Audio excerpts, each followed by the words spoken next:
ke kinetik. Nah, tetapi jumlah dari total energi yang ada, potensial dan kinetik itu kekal jika kita jatuh bebas. Beda lagi kalau kita lepaskan, kita lemparkan, ya tidak. Tapi kalau kita jatuhkan bebas, maka hukum kekekalan energi mekanik ya dalam medan gravitasi itu terpenuhi. Jadi syaratnya satu, hanya ada gaya gravitasi yang bekerja. Tapi kalau ada gaya lain, saya dorong begini ya, ini saya dorong begini, itu, maka ya tidak berlaku, tidak berlaku.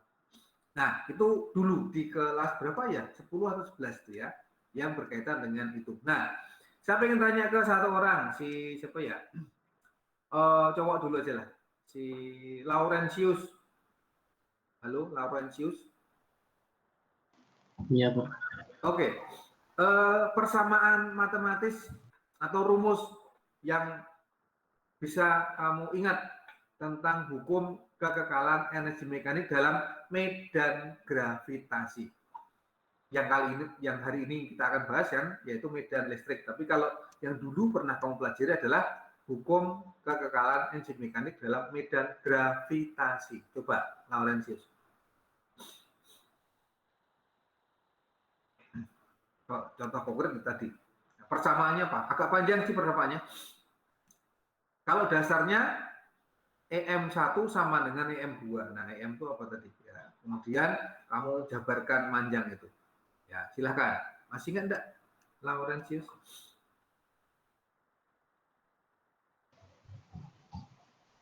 Yang EM itu berarti sama dengan EK plus EP ya, Pak? Betul, ya. Terus dijabarkan lagi, EP itu apa, EK itu apa. Terus EM1 kan di kondisi 1 dan kondisi 2 sama. Coba kamu ungkapkan.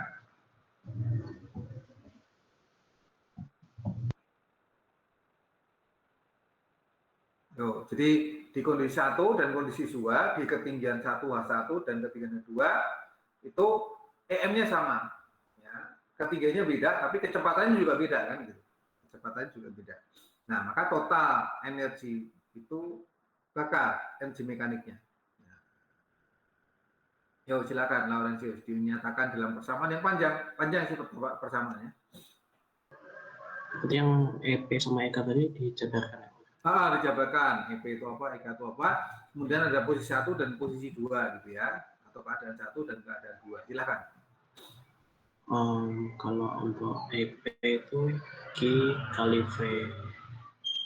Kalau EK energi itu potensial gravitasi, bukan yang kali ini yang kita bicarakan, bukan yang di PowerPoint, bukan itu.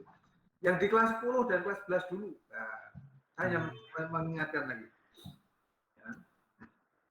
Karena nanti, bukan nanti ya, besok awal Oktober itu kan kalian akan penilaian harian terprogram.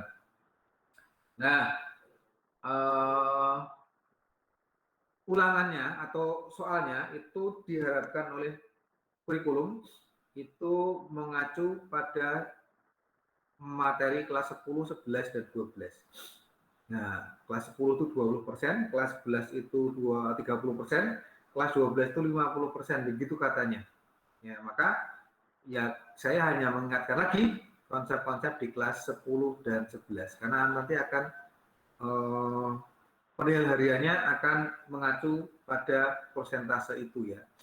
Nah, seperti kolase lainnya ternyata begitu. Kolase Canisius itu kalau ulangan semester 1 kelas 12, maka soalnya juga mengacu kelas 10, 11. Kelas 11 semester 1 mengacu kelas 10 semester 1 dan 2, begitu. Ya, ulangan akhir tahun ya berarti mengacu ke materi di bawahnya semuanya itu. Sehingga kalau ada ulangan atau ada ujian sekolah itu tidak lagi repot mempersiapkan dari awal lagi. Karena sudah dipersiapkan sejak awal. Begitu. Dan memang kan itu kan nilainya bagus-bagus ya. Kalau yang pas ulangan ujian nasional itu kan dari ranking berapa tinggi ya. Karena memang ternyata begitu caranya. Dan sekolah-sekolah lain juga begitu ya, yang memiliki nilai yang tinggi itu. Ya. Nah, kita akan coba ke sana coba gitu ya. Baik, Laurentius tadi, silakan. Yang EP itu MGH. Ya, betul. Kalau yang EK itu setengah MV kuadrat. Betul. Nah, sekarang kamu ungkapkan secara komplit dari kondisi 1 dan kondisi kedua itu energi mekaniknya kekal. Silakan, Laurentius.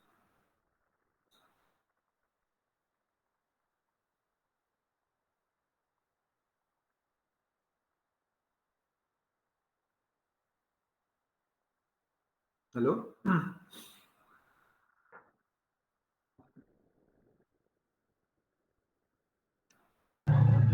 Berarti itu tinggal langsung itu sebut kayak rumusnya apa? Iya, rumus yang panjang itu ya. MGH MGH ditambah 1. Kan di posisi 1. Kan beda. ya MGH 1 ditambah setengah MV kuadrat MV1 kuadrat. MV1 kuadrat sama dengan MGH 2 ditambah setengah MV2 kuadrat. Iya, itu yang saya maksud ya. Masih ingat kan rumus kamu semuanya? Nah, itu adalah persamaan untuk hukum kekekalan energi mekanik tapi dalam medan gravitasi. Maka energi potensial adalah MGH. Energi potensial itu kan energi karena potensinya, karena kedudukannya, karena posisinya, karena ketinggiannya kalau medan gravitasi ya. Sehingga MGH itu. Energi kinetik, energi karena gerakannya atau kecepatannya. Maka pada saat dijatuhkan tadi, benda turun hanya berkurang, tapi kecepatannya bertambah. Nah, pengurangan energi potensial itu sama dengan penambahan energi kinetik, sehingga energi potensial plus energi kinetik di setiap titik nilainya sama. Itu yang disebut sebagai hukum kekekalan mekanik. Oke, tetapi dengan catatan bahwa hanya ada gaya gravitasi yang bekerja ya, tidak ada gaya lain. Maka kalau saya bawa ke bawah dengan tangan masih menempel dan benda masih saya bawa begini, ini nggak berlaku. Nah, ini nggak berlaku. Tapi kalau dilepaskan, lalu berlaku. Itu ya. Nah, nanti juga akan demikian pada hukum kekekalan energi mekanik dalam medan listrik yang mau kita bahas kali ini. Ya. Maka sebenarnya saya share screen ya, sebentar. Oke, apakah sudah terlihat semua? Sudah, Pak. Sudah, oke, baik. Nah, seperti konteks di dalam medan gravitasi tadi, dalam medan listrik juga sama, ya. Jadi ada dua kondisi, dua posisi, dua tempat begitu. Yang pertama adalah di titik 1, ya, di situ misalnya ada dua buah keping, dua buah pelat, ya, dua buah konduktor. Di mana konduktor 1 itu potensialnya lebih tinggi daripada konduktor 2 misalnya. Atau kita kasih baterai ya, itu bukan yang baterai, yang V1 itu yang positif, V2 itu yang negatif misalnya gitu ya. Nah, kemudian ada muatan positif yang ada di posisi 1, misalnya proton gitu ya. Ya, maka jelas oleh keping 1 yang positif kan ditolak kan? Ditolak, kemudian ditarik juga oleh keping yang kedua kan negatif. Nah, sehingga saat ini ada gaya yang mendorong si muatan positif dari posisi 1 ke posisi 2. Ya, didorong. Akibatnya apa? Dia bergerak. Nah, tetapi kamu lihat potensial listrik dari kondisi 1 yang gede ke kondisi kedua yang kecil itu kan mengecil. Berpindah tetapi potensial listriknya berkurang atau energi potensial listriknya berkurang. Tetapi dengan berkurangnya energi potensial listrik menyebabkan kecepatannya bertambah. Kenapa bertambah? Ya ada gaya, ada gaya berarti ada sigma F. Ada sigma F berarti ada percepatan. Ada percepatan berarti kecepatannya bertambah. Nah, sama seperti tadi. Energi potensialnya berkurang, tetapi energi kinetik bertambah. Berkurangnya energi potensial menyebabkan bertambahnya energi kinetik. Nah, sehingga dalam kondisi ini, jika tidak ada gaya lain selain gaya listrik, ya, maka energi mekaniknya kekal. Atau kalau dalam persamaan matematis, persamaan untuk hukum kekalian mekanik ya seperti di bawahnya itu. EP1 tambah EK1 sama dengan EP2 tambah EK2 sama dengan EP3 tambah EK3 dan seterusnya. Ya, tapi di sini energi potensial adalah energi potensial listrik. Kalau yang tadi kan energi potensial gravitasi MGH. Sekarang energi potensial listrik adalah Q kali V. Ya, EK-nya ya setengah MV kuadrat. Nah, teman-teman hati-hati ya, karena kita menggunakan variabel V untuk potensial dan variabel V juga untuk kecepatan. Ya, maka untuk membedakan yang potensial itu diberi simbol atau diberi variabel V kapital, kemudian yang V kecepatan menggunakan huruf kecil ya, V kecil. Gitu. Nanti kalau kamu tuliskan juga dibedakan antara V besar dan V kecil. V kecil untuk kecepatan, V besar untuk potensial. Sehingga QV besar 1 ditambah setengah MV kecil 1 kuadrat sama dengan QV besar 2 ditambah setengah MV kecil 2 kuadrat. Kalau mau yang ketiga atau 4 5 ya bisa ya, sama begitu. Itu tentang hukum kekekalan energi mekanik dalam medan listrik. Ya, contohnya di mana ini Pak? Jadi misalnya ada pemercepat partikel bermuatan, ya, yang kita sebut sebagai siklotron. Siklotron itu alat yang dapat digunakan untuk mempercepat partikel bermuatan.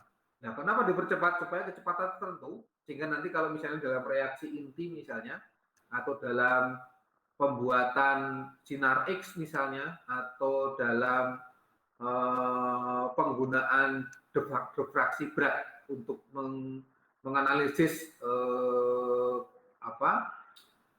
struktur suatu bahan ya, maka partikel itu harus dipercepat supaya menghasilkan sinar X, menghasilkan gelombang yang lain gitu ya, dalam proses tumbukan dengan kecepatan tertentu. Reaksi inti misalnya, reaksi inti kan adalah nanti ya di bab-bab yang terakhir ya, itu tidak sembarangan kecepatan partikel untuk menembus suatu unsur sehingga dia bisa membelah misalnya. Jadi harus ada kondisi-kondisi tertentu. Nah, salah satunya adalah kecepatan partikel yang akan menembus. Nah, itu dipercepat dengan namanya siklotron. Ya. Nah, ini contohnya. Contoh yang lain banyak sih, misalnya dalam pembuatan tabung TV yang tabung dulu ya. Di setiap belakang TV itu kan ada namanya bedil elektron gun ya. Itu menghasilkan elektron dengan kecepatan tertentu sehingga nanti menumbuk layar fluoresensnya. Ya, layar. Jadi misalnya keping V2 itu dilubangi sehingga setelah sampai ke V2 itu tidak menumbuk V2-nya tapi lolos dengan kecepatan tertentu sehingga nanti menumbuk layar fluoresensnya yang kamu lihat itu ya. Nah, kalau layarnya berwarna maka ada bedil elektron untuk warna blue ya, red sama green. Ya, gitu ya. RGB, red, blue, green. Ya, RGB. Maka kalau kamu lihat ada layar-layar yang menggunakan RGB, yaitu karena di dalam layar itu ada 3 bedil elektron untuk yang warna merah, biru, dan hijau ya. Nah, begitu. Itu ya, itu nanti bisa kamu pelajari lagi nanti di lain waktu ya. Nah, oke. Kemudian fenomena ini juga dipakai oleh beberapa ahli untuk menghubungkan antara kuat medan listrik dengan beda potensial antara dua buah keping ya. Di sini ya, hubungan antara kuat medan listrik dan beda potensial antar dua buah keping sejajar. Kamu lihat di situ ada dua buah keping, dua buah plat ya, konduktor yang sejajar. Yang kiri itu dihubungkan dengan kutub positif baterai, maka jadi bermuatan positif. Yang kanan itu dihubungkan dengan kutub negatif baterai sehingga bermuatan negatif. Nah, di antara kedua keping akan muncul apa? Medan listrik. Kenapa? karena yang kiri bermuatan positif, kanan negatif, dan arah medan listrik itu ke kanan. Jadi muncul medan listrik karena kan di sekitar benda bermuatan medan listrik. Nah, muatannya ada plus dan min yang pada keping, maka arah medan listriknya ke kanan dari positif menuju negatif. Nah, kemudian jika ada sebuah muatan, ambil aja muatan positif di dekat keping positif yang keping B itu. Kemudian karena ditolak oleh keping positif, dia akan bergerak ke kanan. Ya, hukum kekalahan mekanik berlaku seperti tadi ya. Nah, jika jarak antar kedua keping itu di kecil ya, kemudian beda potensial antara kedua keping itu adalah V, beda potensialnya ya, atau delta V boleh gitu ya. Maka hubungan antara beda potensial dan kuat medan listrik yang ada di dalamnya apa gitu ya. Kita sudah mendapatkan itu sih persamaan yang berapa sih kuat medan listrik di antara keping, yaitu E sama dengan Q per A epsilon 0. I per A epsilon. Itu kan persamaan yang dulu ya. Nah, ternyata ada persamaan lain yang dikaitkan dengan tegangan ini. Perhatikan persamaan yang paling kanan, yang agak atas itu. Proton yang tadi bergerak dari muatan positif ke negatif, ya, dipercepat ya adanya usaha oleh medan listrik. Maka usaha itu akan mengubah energi potensial, betul nggak? Tadi energi potensial berkurang, toh? Ya, berkurang.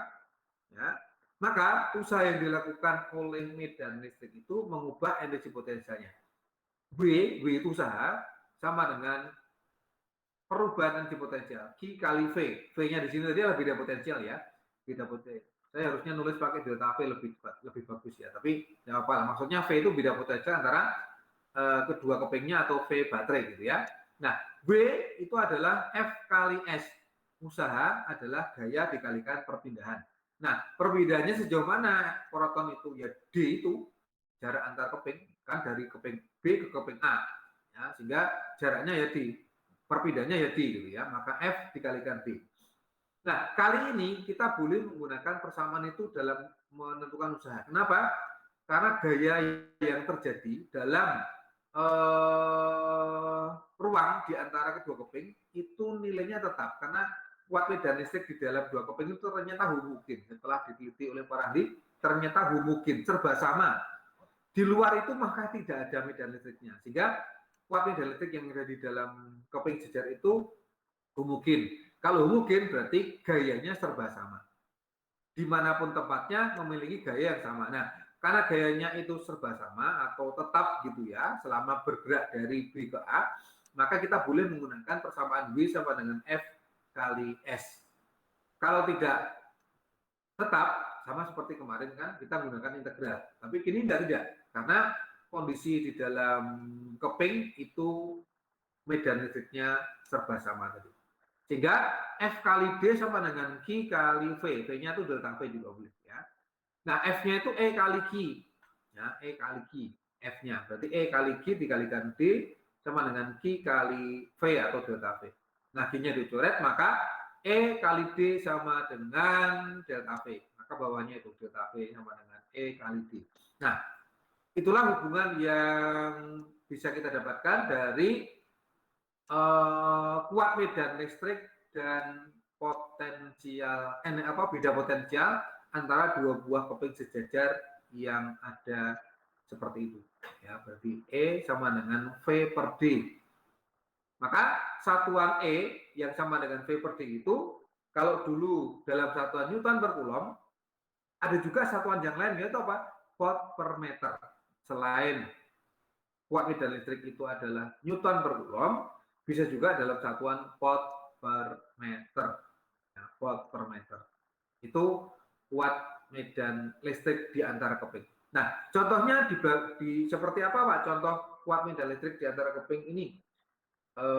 Ada, misalnya kalau kita itu punya mobil dengan menggunakan mesin bakar, bukan mesin listrik ya, mesin bakar itu ya pakai bahan bakar ya, bensin pertama, kedua, ketiga, itu kan ada ruang bakar di situ kan, ada ruang bakar. Nah, membakarnya pakai apa? Ya pakai percikan api. Dari mana percikan api? Dari busi, spark plug. Ya, jadi busi itu ada 2 elektroda, ya positif negatif begitu, ya, yang memiliki beda potensial tertentu pada jarak tertentu. Ya, sehingga kalau ini diberi tegangan cukup tinggi, ya, itu dapat menghasilkan percikan api di antara kedua elektrodennya. Ya. Maka seperti kayak petir, nah petir pas hujan, kemarin sore hujan ya, Semarang ya. Nah, itu kan kemungkinan ada beda potensial antara gumpalan mendung satu dengan yang lainnya. Nah, kalau beda potensial cukup tinggi, maka ada medan listrik di antaranya. Nah, medan listrik yang sangat kuat itu kalau ada berkas muatan atau apa yang melewati situ, saling bertumbukan menghasilkan loncatan api, ya sama seperti petir itulah. Atau kalau dalam busi tadi ada percikan api tadi. Atau kalau kamu kemarin lihat di lab fisika saat LVOCO, Loyola Virtual Open House gitu ya. Nah, itu kan saya tunjukkan kita punya apa itu generator Van de Graaff itu ya. Kita muati, ya, saya putar beltnya sehingga menghasilkan muatan yang banyak terkumpul di kubahnya gitu itu, sehingga kubah itu bermuatan banyak, berarti potensialnya besar. Kemudian saya dekatkan dengan kubah yang kecil yang tidak bermuatan gitu ya. Artinya ada beda potensial yang tinggi antara yang kubah gede yang kecil. Nah, kalau kita dekatkan, nah ada udara di situ, maka bisa menghasilkan loncatan bunga api. Nah, itu. Nah, itu artinya medan listriknya kuat. Nah, medan listrik yang kuat tergantung oleh beda potensial atau tegangan. Ya, tegangan. Sehingga kalau tegangannya gede, maka E-nya besar kan? E sama dengan V per D. V-nya gede, maka E-nya juga besar. Maka hati-hati kalau kalian itu hidup di daerah yang ada sutetnya. Sutet itu saluran udara tegangan ekstra tinggi. Tegangan ekstra tinggi. Ya, berarti delta V-nya besar kan? Nah, maka medan listrik yang dihasilkan juga besar. Nah, kalau kamu hidup di situ, maka ya tubuh kita akan terganggu karena medan listrik itu kan mempengaruhi muatan kan, muatan listrik ya. Padahal tubuh kita juga ada muatan listriknya kan, ada apa? Ada ionnya kan, ada ionnya, ya, ada ionnya. Sehingga kalau kita itu masuk dalam medan listrik yang cukup kuat sehingga mengganggu jalannya atau metabolisme tubuh, maka ya akan terganggu betul. Jadi kita jadi nggak sehat, ya gitu. Bisa sakit, bisa, ya. Maka jangan hidup di daerah yang dekat dengan sutet. Maka sebetulnya ada larangan sih dari pemerintah kalau sebuah perusahaan developer ya untuk membangun rumah itu jangan membangun perumahan di bawah sutet, nggak boleh, ya nggak boleh, karena nggak sehat. Ya. Maka sutet-sutet itu kan kalau bisa dilewatkan di daerah-daerah yang tidak dihuni oleh orang supaya tidak terganggu kesehatannya. Begitu ya. Begitu pula medan magnet sebetulnya, medan magnet juga. Maka nggak boleh kita itu terlalu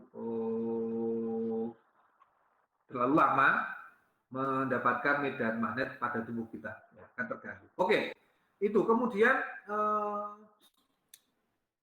informasi untuk medan listrik di keping sejajar ini kalau dibuatkan dengan grafik ya, hubungan antara kuat medan listrik dan tegangan dengan jarak antara kedua keping jadi ini.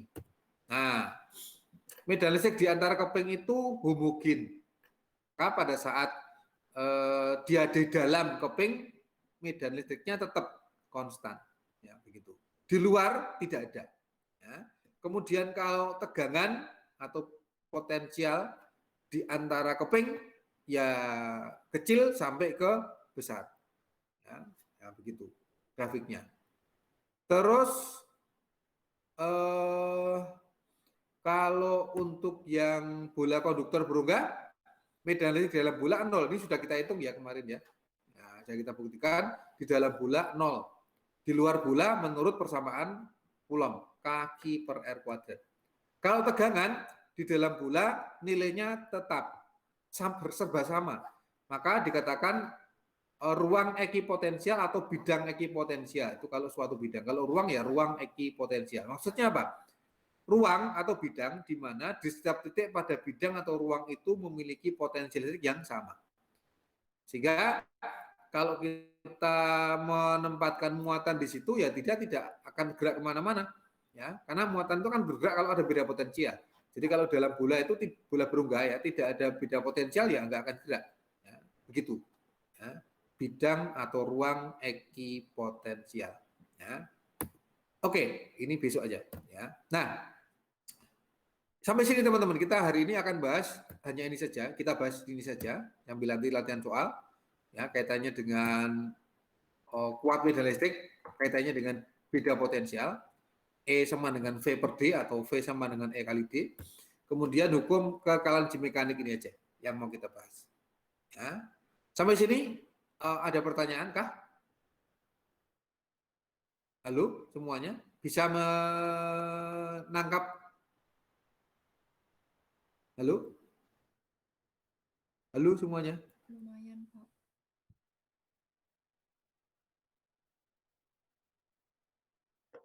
Halo? Kok diam saja? Bisa, Pak. Bisa ya? Ya, mungkin masih agak abstrak, enggak apa-apa. Kita lihat dulu contoh soalnya supaya nanti kamu lebih jelas ya. Saya stop dulu ya. Saya ganti share screen-nya. Oke, saya akan share screen contoh soal yang ada di classroom kita.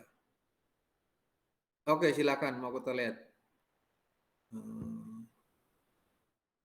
Bentar, saya akan share screen yang contoh soal untuk hukum kekalahan mekanik ini. Contoh 1. Ya, sebentar saya sharekan. Oke.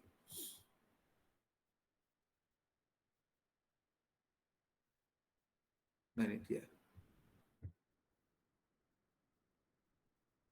Mana. Oh, ini.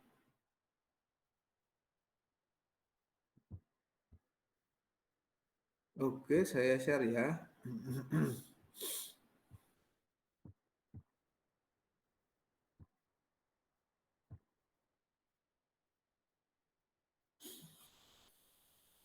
Oke, apakah sudah terlihat? Sudah, Pak. Halo? Sudah, Pak. Halo?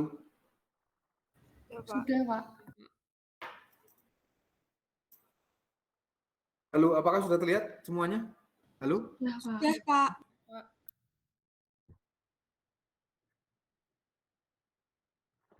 Sudah ya? Ini kok diem aja sih? Sudah, Pak. Oke. Baik, kita lihat contoh soalnya. Ada sebuah elektron dengan massa 9,11 kali 10 pangkat min 31 kg. Muatannya minus 1,6 kali 10 pangkat min 19.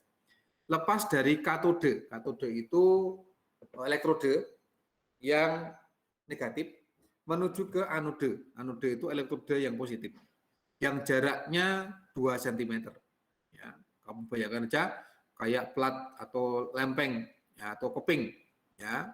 Yang satu negatif, satu positif seperti gambar tadi.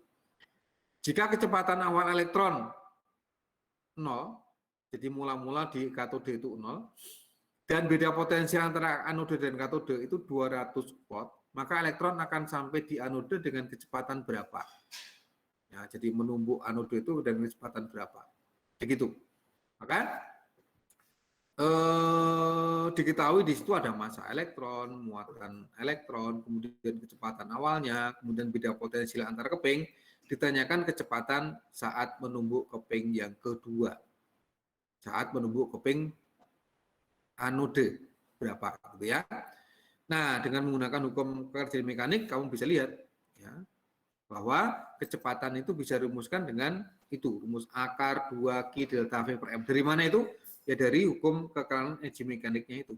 Ya, hukum kekerasan energi mekaniknya. EM 2 sama dengan EM1.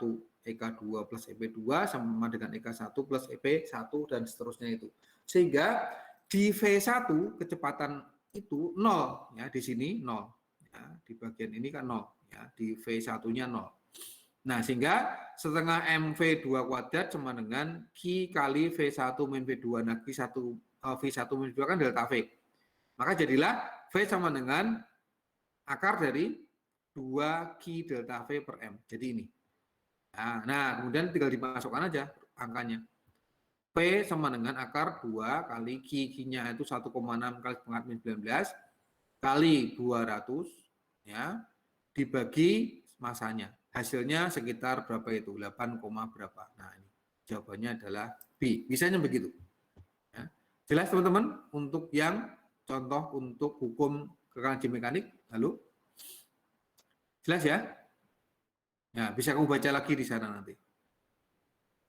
Baik, sekarang ingin saya tunjukkan contoh soal dan kita kerjakan bersama ya. Nanti saya minta 1 orang, 2 orang untuk mengerjakan bersama saya soal yang ada di classroom juga yang sudah kita pelajari bersama-sama itu ya. Sebentar, saya akan share soalnya. Ya, sebentar. Saya tak masuk pakai akun lain dulu ya.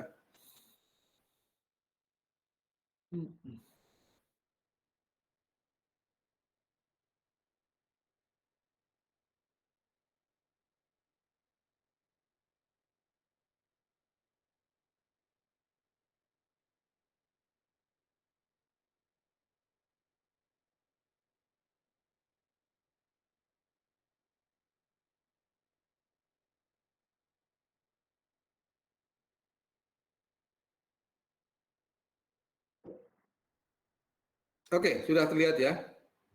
Nah, kemarin ini sudah sampai situ, kemudian kita masuk ke ini. Nomor 36. Oke. Baik, saya ingin mengerjakan bersama si Kanya, Arisya. Kanya, halo Kanya. Iya, Apakah Pak. monitor? Iya, Pak.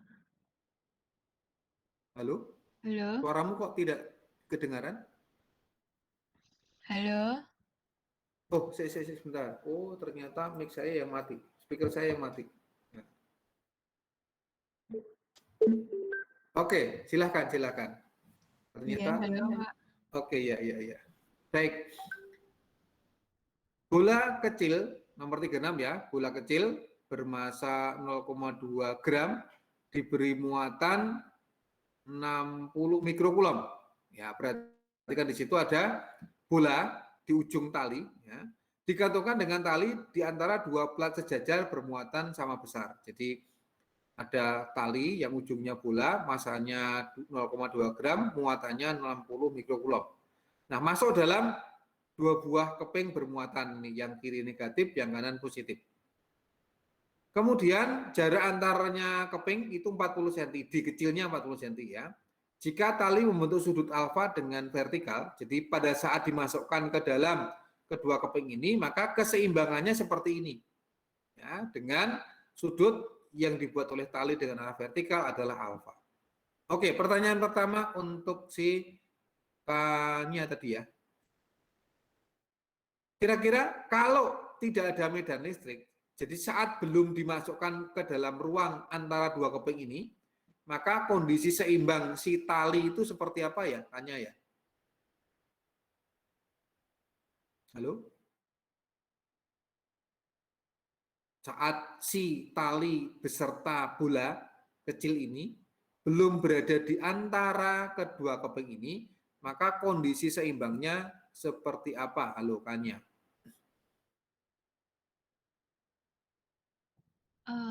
Yang itu tadi bukan sih? Halo ya.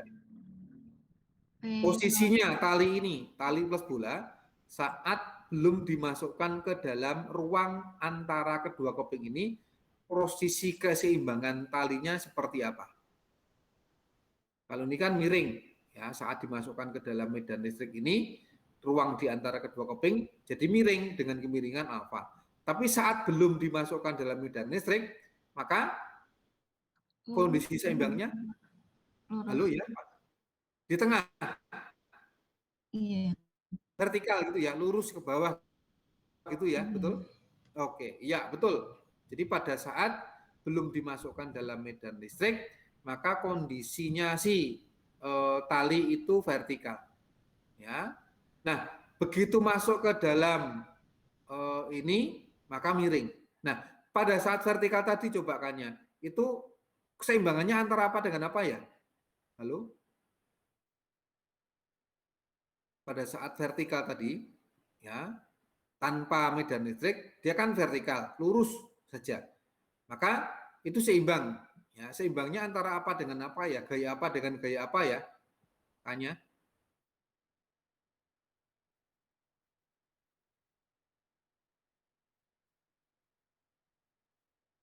Halo?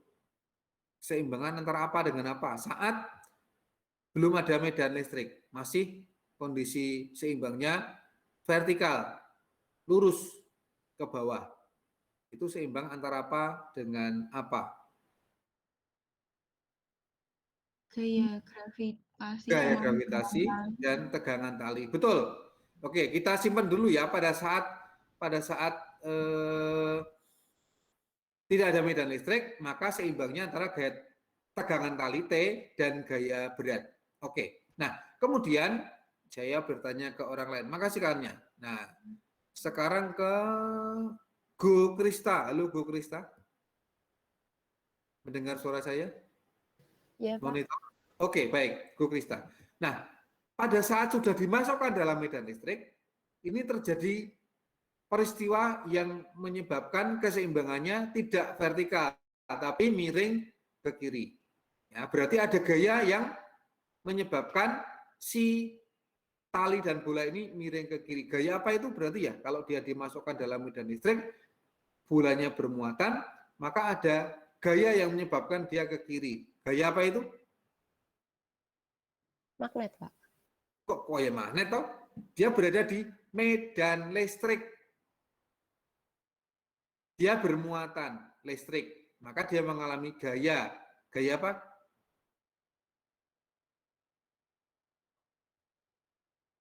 Halo, Go?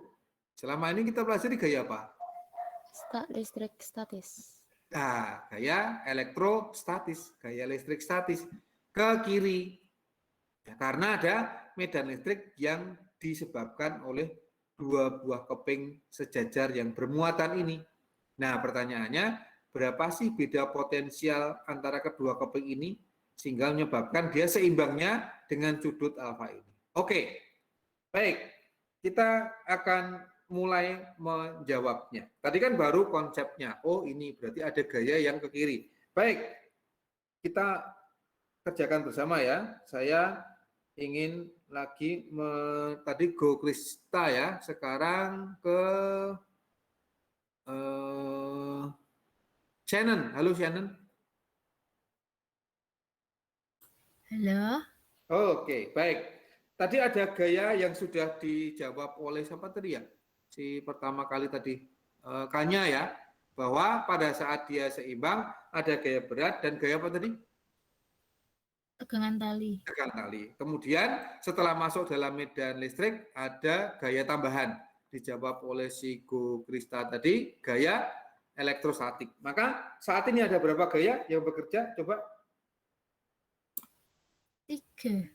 3. Oke, saya gambar ya. Yaitu gaya apa tadi? Gaya berat ya. Gaya berat, W. Terus gaya tegangan tali, T. Dan gaya listrik, FC.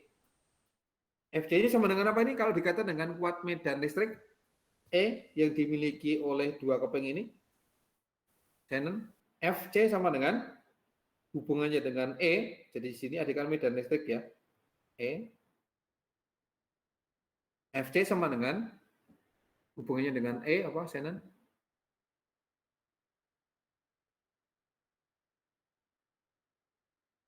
Halo? FC sama dengan, kalau V kan sama dengan M kali G. Kalau FC sama dengan hubungannya dengan E apa, Shannon? E E kali kali A E eh kali kali kali F Q. Oke, kali Q. Oke, betul. Nah, FC sama dengan E kali Q. Oke. Nah, tujuan kita itu mencari beda potensial. Maka hubungan antara beda potensial dengan E tadi kan kita dapatkan V sama dengan apa? Yang persamaan yang terakhir tadi, yang hubungan antara E dan V. Ya, di antara dua keping sejajar. Shannon apa yuk? Kalau F sama dengan E kali G, kalau V sama dengan P itu beda potensial antara kedua keping ini, hubungannya dengan E apa tadi? E kali R. E kali R atau E kali D. Oke, ini D ya. Oke, baik. Nah, maka kalau kita bisa mencari FC-nya, ketemu E. Setelah ketemu E, maka ketemu V karena D-nya diketahui. Nah, itu langkahnya.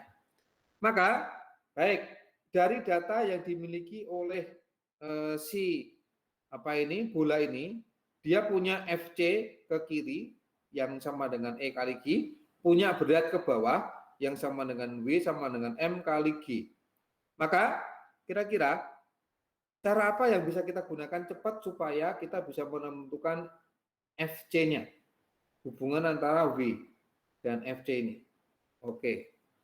Baik, saya akan minta, makasih Shannon.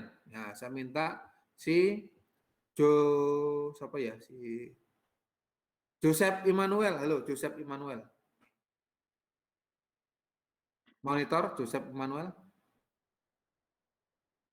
Halo, Pak. Oke, Joseph.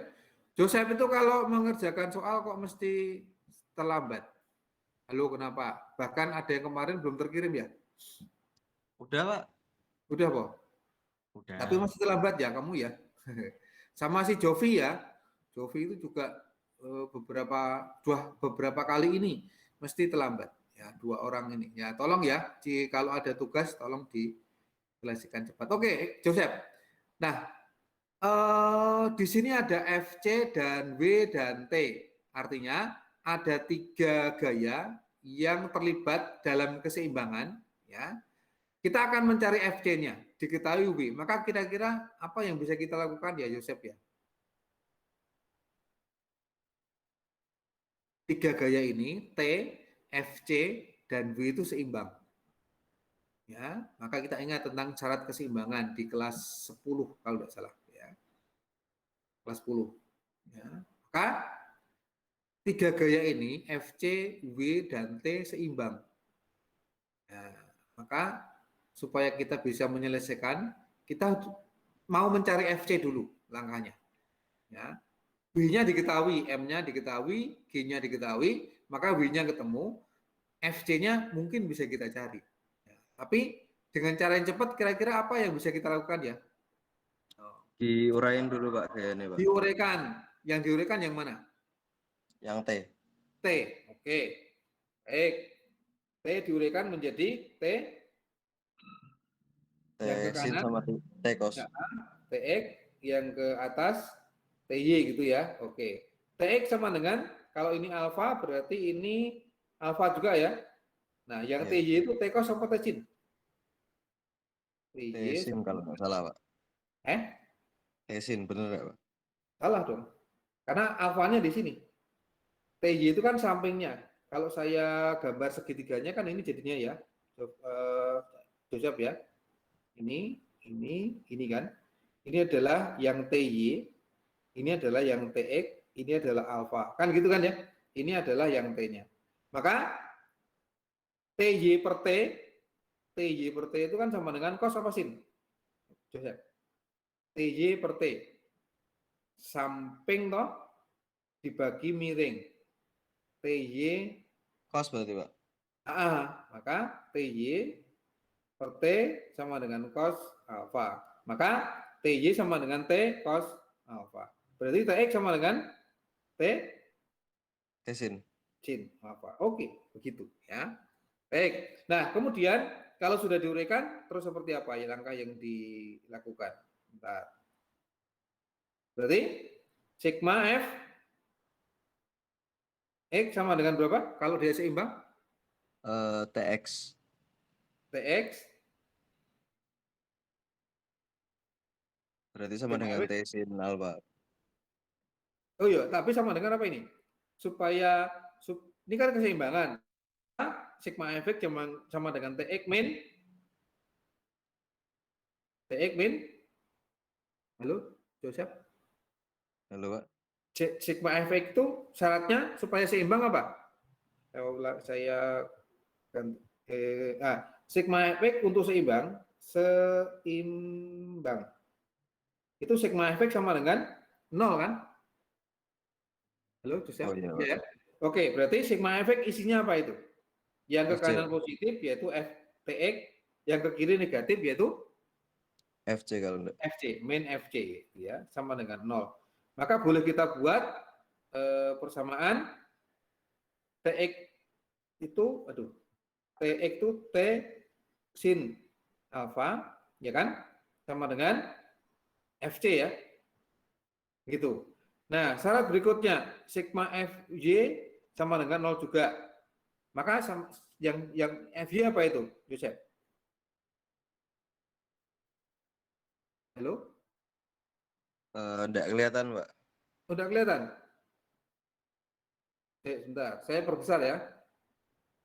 Pada sigma FY apa itu berarti?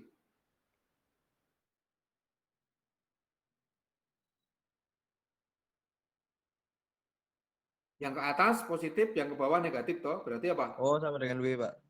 Apa itu? TY sama dengan W, gitu kan? Iya. T sama Oke, dengan W, baik. Pak. Oke, saya tulis ya.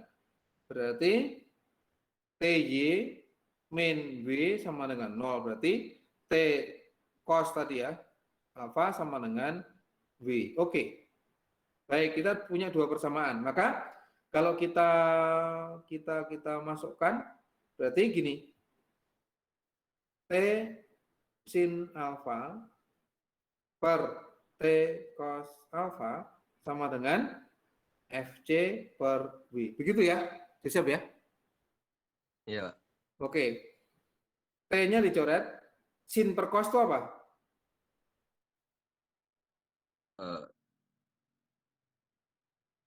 Sin per cos sama dengan sin alfa per cos alfa tan, sama Pak. dengan tan alfa. Sama dengan FC per W. Padahal tangan alfa itu berapa tadi? Dari soal?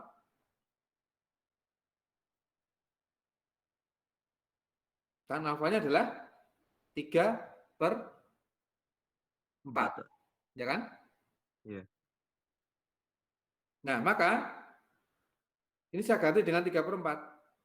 Mana tadi? Nah, ini, saya ganti dengan 3/4. Bentar. Oke. Berarti ini menjadi 3/4 sama dengan FC itu apa? Yosef, hubungannya dengan E tadi. E kali Q ya. Per W-nya M kali Q. Kita disuruh mencari apa? V. V itu hubungannya dengan E apa tadi? Yosef. Yang ini coba. Nah, ini tadi. V sama dengan E kali D. Berarti E sama dengan? Gimana, Pak? V sama dengan A kali D. Berarti E sama dengan? V per D, Pak. Oke. Oh. Oke, sama dengan V per D gitu ya. Maka kita lihat jadi apa itu ya. Jadi V per D, ini kan E-nya, ini dikalikan Q, ini M kali G, ini M kali G. Nah, ini M kali G. Nah, ini Q yang atas, yang bawah. Berarti kalau begitu V sama dengan apa ya? Halo? V sama dengan DM kali G per Q. Ini ya, jadi kan sama 3/4-nya jangan lupa ya. Berarti V sama dengan 3 kali D kali M kali G per 4 Ki ya? 4. Ya. 4 Ki. Oke. Jadi apa kuy? Setelah kita masukkan angkanya jadi apa ini? 3, M-nya berapa tadi M-nya? 2 gram ya? 2 kali 10, 0,2 kok. Kok 2? Kok 2 toh? 0,2. 0,2 kali 10 pangkat min 3. M-nya, D-nya 0,4. Ini G-nya 10 per 4 kali Q-nya 60 mikro. 60 kali 10 pangkat min 6. Jadi berapa itu ya? Nah, yuk kita hitung bersama. 4 dengan 4 boleh dicoret. Tinggal 0,1. 60 dengan 3 dan 2 ini dicoret. Ya kan? Berarti tinggal 1. 1 kali 10 pangkat berapa itu? 1 kali 10 pangkat berapa? Kalau dilihat jawabannya, ya hanya ada angka 2, 4, 6, 8, 10. Maka jawabannya mesti berapa? 10. 10, Pak. Ya, betul. Nah, iya begitu, teman-teman. Nah, betul ya? Itu untuk nomor 36. Ya, moga-moga bisa dipahami teman-teman. Halo, agak panjang ya, tapi begitulah kiranya. Jadi contoh kaitannya dengan keseimbangan ya. Apakah ada pertanyaan? Halo?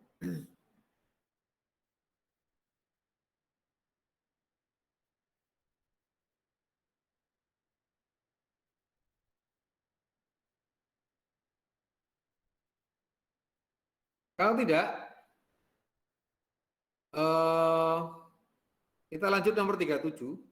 Ya, 37. Ini berkaitan persis dengan hukum kekekalan mekanik seperti yang digambarkan di contoh nomor berapa tadi? Ya, nomor 16 tadi ya. Contoh yang di soal contoh 1 ya. Coba kita simak bersama. Ya. Ada proton, oke, saya perbesar aja biar kelihatan, yang bergerak dari keping A ke keping B dari keadaan diam, seperti pada gambar di bawah ini. Memperoleh kecepatan 2 kali 10 pangkat min 5. Oke, sebentar.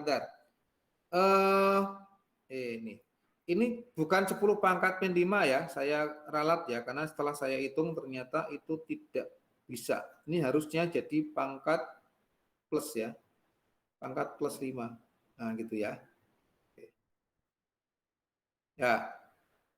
Saat menembus keping B, jadi kecepatan di A 0, di B kecepatannya 2 kali 10 pangkat 5 meter per sekon. Nah, kemudian jika jarak antar keping 1 cm, ya, massa proton diketahui dan muatan proton diketahui, maka beda potensial antara kepingnya berapa? Oh, ini ditanyakan delta V antar keping. Ya, ini bisa kamu gunakan hukum kekekalan energi mekanik. Ya. Di mana delta V-nya ketemu. Nanti Q1 kali V1 tambah setengah MV1 kuadrat dan terusnya gitu ya. Maka ketemu. Ya. Oke. Tapi karena waktunya udah cukup, maka ini untuk kalian kerjakan di rumah ya. Ya, kalian kerjakan di rumah. Kita lanjutkan di pertemuan berikutnya. Begitu, ini nanti akan saya kirim di Classroom. Ya. Sampai jumpa lagi di pertemuan berikutnya. Dadah. Kasih, Pak. Oke. Kasih, Pak. Ya, ya. Terima kasih.